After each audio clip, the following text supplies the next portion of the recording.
The Rough-Faced Girl, written by Rafe Martin, illustrated by David Shannon. Once, long ago, there was a village by the shores of Lake Ontario. Off from the other wigwams of this village stood one great huge wigwam. Painted on its sides were pictures of the sun, moon, stars, plants, trees, and animals. And inside this wigwam there was said to live a very great, rich, powerful, and supposedly handsome invisible being. However, no one could see him except his sister, who lived there too. Many women wanted to marry this invisible being, but his sister said, only the one who can see him can marry him. Now, in this village, there lived a poor man who had 3 daughters. The 2 older daughters were cruel and hard-hearted, and they made their youngest sister sit by the fire and feed the flames. When the burning branches popped, the sparks fell on her. In time, her hands became burnt and scarred. Her arms, too, became rough and scarred. Even her face was marked by the fire, and her beautiful long black hair hung ragged and charred. And those 2 older sisters laughed at her, saying, "Ha! You're ugly, you rough-faced girl." And they made her life very lonely and miserable indeed. One day these 2 older sisters went to their father and said, "Father, give us some necklaces. Give us some new buckskin dresses. Give us some pretty beaded moccasins. We're going to marry the invisible being." So their father gave them these things. Dressed in their finest, the 2 girls marched through the village. All the people pointed and stared. "Look at those beautiful girls," they said. "Surely they shall marry the invisible being." And if those 2 girls were proud and hard-hearted before, they were even prouder now. They walked haughtily through the village. At last they came to the wigwam of the invisible being, and there was his sister waiting. "Why have you come?" she asked. "We want to marry the invisible being," they answered. "That's why we're here." "If you want to marry my brother," she replied, "you have to have seen him. Tell me, have you seen the invisible being?" "Of course we've seen him," they insisted.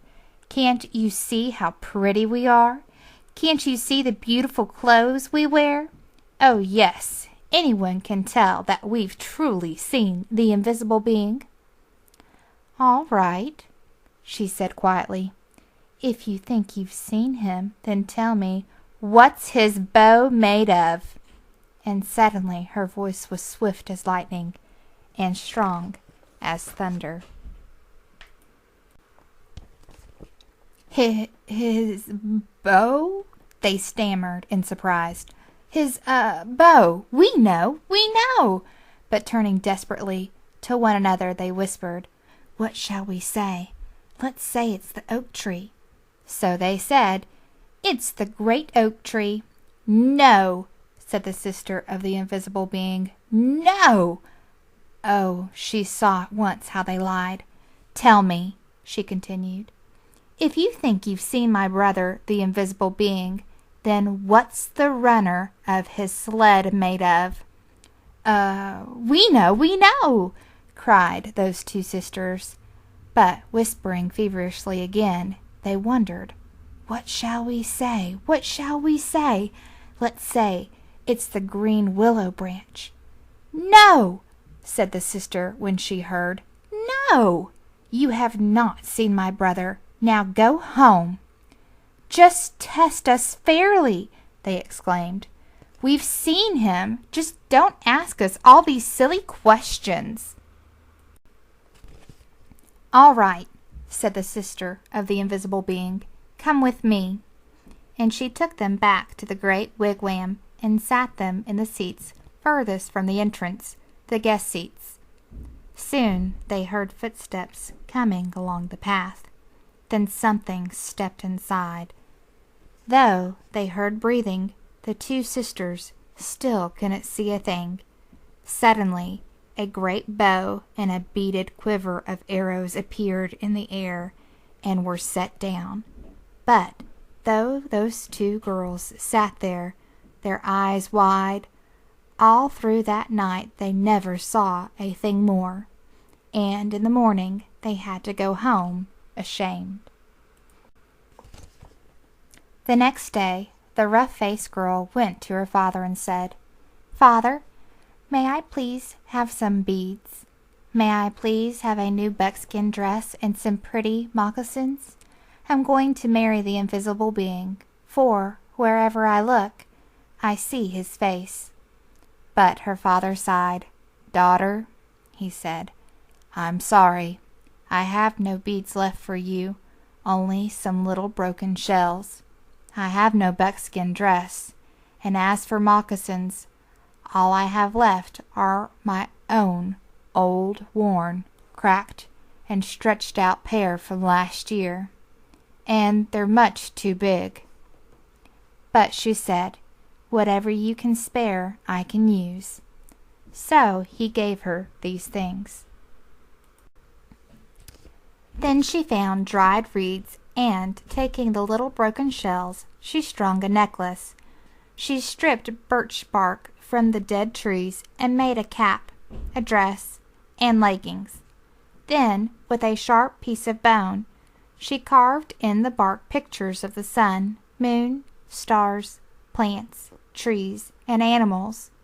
She went down to the lake shore and soaked the moccasins in the water until they grew soft. Then she molded them to her feet. But they were still too big, and they flapped like duck's feet as she walked. Then all the people came out of their wigwams. They pointed and stared. "Look at that ugly girl," they laughed. "Look at her strange clothes. Hey, hey, hey! Go home, you ugly girl. You'll never marry the invisible being." But the rough-faced girl had faith in herself, and she had courage. She didn't turn back.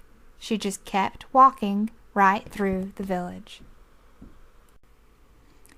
As she walked on, she saw the great beauty of the earth and sky spreading before her, and truly she alone, of all in that village, saw in these things the sweet yet awesome face of the invisible being. At last she came to the lake shore just as the sun was sinking behind the hills and the many stars came glittering out like a fiery veil in the darkening sky overhead. And there, standing by the water's edge, was the sister of the invisible being, waiting. Now, the sister of the invisible being was a wise woman. When she looked at you, she didn't see just your face or your hair or clothes. No, when she looked at you, she would look you right in the eyes, and she could see all the way down to your heart. And she could tell if you had a good, kind heart or a cold, hard, and cruel one. And when she looked at the rough-faced girl, she saw at once that though her skin was scarred, her hair burnt, her clothes strange, she had a beautiful, kind heart. And so she welcomed her dearly, saying, "Ah, my sister, why have you come?" And the rough-faced girl replied, "I have come to marry the invisible being." "Ah," said the sister very gently now, "if you want to marry him, you have to have seen him. Tell me, have you seen my brother, the invisible being?"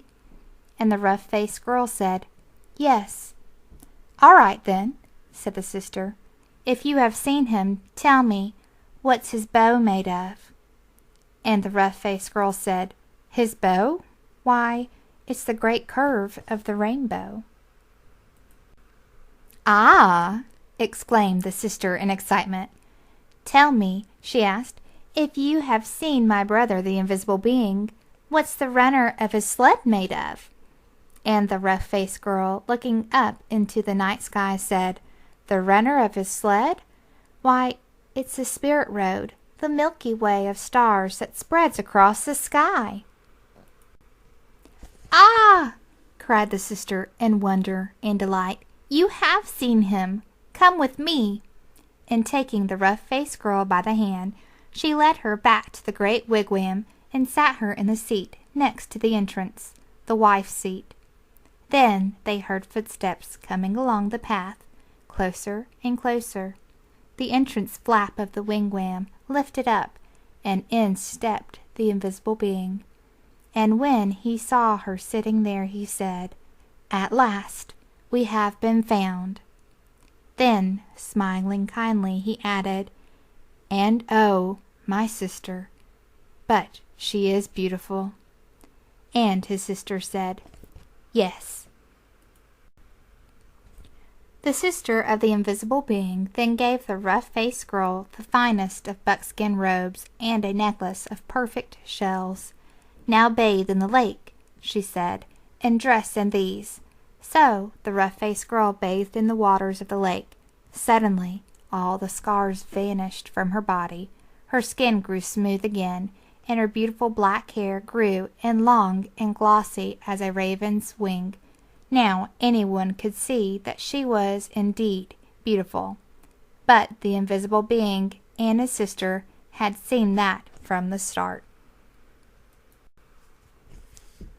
Then, at last, the rough-faced girl and the invisible being were married.